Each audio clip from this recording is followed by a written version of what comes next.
है मसीह का प्यारा वचन, ये है वचन प्यारा। परमेश्वर के धन्य नाम की महिमा हो। प्रभात मनन के सत्र 2475 में आप सभी का बड़े प्रेम के साथ स्वागत करता हूं। आइए आज के मनन के लिए हम पढ़ते हैं पतरस की दूसरी पत्री अध्याय 1 पद 21। क्योंकि कोई भी भविष्यवाणी मनुष्य की इच्छा से कभी नहीं हुई, पर भक्तजन पवित्र आत्मा के द्वारा उभारे जाकर परमेश्वर की ओर से बोलते थे। बाइबल की रचना के बारे में आधिकारिक रूप में समझाने वाली एक पद है जो हम प्रारंभ में पढ़े हैं। दुनिया में जितने भी तथाकथित धार्मिक ग्रंथ है, सबकी रचना के बारे में उन धार्मिक ग्रंथों पर आस्था रखने वालों के बीच विभिन्न प्रकार की धारणाएं। भारत के वेदों के बारे में कहा जाता है कि वे होम कुंड से निकला है। कुरान के बारे में कहते हैं कि एक फरिश्ता मोहम्मद साहब को कुरान के आयतों को बोल कर दिया है। इसी प्रकार अलग अलग धार्मिक ग्रंथों की रचना के संबंध में अलग अलग प्रकार की धारणाएं हैं। बाइबल के बारे में ना ये कहता है कि होम कुंड से निकल आई है, ना ही कोई फरिश्ता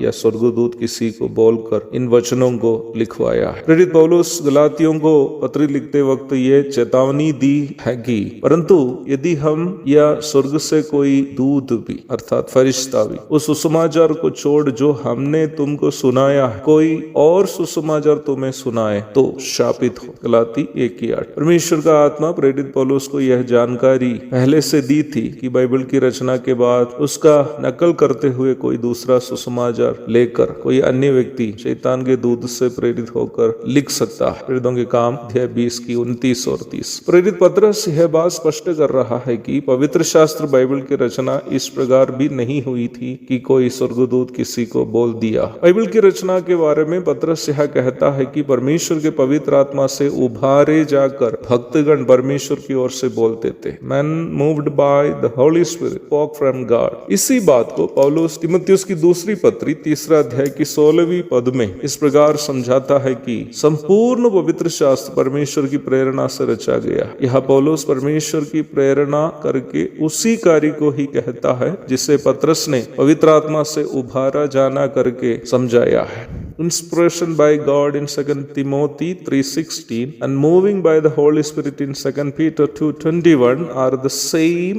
act by which the Holy Bible was written. Bible की रचना के संबंध में बाइबल के लेखकों में से एक राजा दाऊद के प्रस्ताव पर ध्यान दीजिएगा। यहोवा का आत्मा मुझ में होकर बोला और उसी का वचन मेरे मुंह में आया। 2 शमूएल 23:2। दाऊद का कहने का अर्थ यह है कि जो वचन दाऊद ने अपने हाथों से लिखा वो अपना नहीं है, बल्कि परमेश्वर का आत्मा उनमें होकर बोला, वो चाहे उनके अपने जीवन के संबंध में हो या किसी और के बारे में। आप ये बात अवश्य जानते ही होंगे कि दाऊद ने कई भजन जो लिखे उनमें वह यीशु मसीह के बारे में लिखा, जबकि यीशु मसीह दाऊद के मरने के लगभग 1000 वर्ष के बाद संसार में जन्म लिया। इसका मतलब दाऊद ने यीशु मसीह के जीवन संबंधित जो भी भविष्यवाणी की थी वे दाऊद की अपनी जानकारी की बात नहीं थी, बल्कि परमेश्वर का आत्मा जो भूतकाल, वर्तमान काल एवं भविष्य की बात जानते हैं अर्थात सर्वज्ञानी है, उन आने वाली बातों को दाऊद को बताया जो दाऊद ने लिखा। बाइबल के सभी पुस्तकों की रचना